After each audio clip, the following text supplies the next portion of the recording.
आई, ही रंगपेटी उघडत नाही. मी काय करू?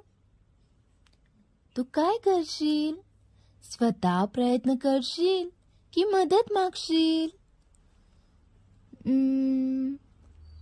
जर मी खूप प्रयत्न केले आणि तरीही नाही उघडली तर मी मदत मागेन.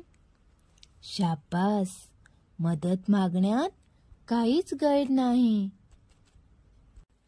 आता नीट विचार कर, मदत कशी मागायची?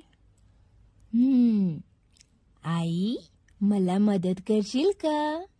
ही रंगपेटी उघडता येत नाही. नक्कीच. बघ, मदत मागितल्याने तुझे काम सोपे झाले ना? हो, आता मी सुंदर चित्र काढू शकते. धन्यवाद आई.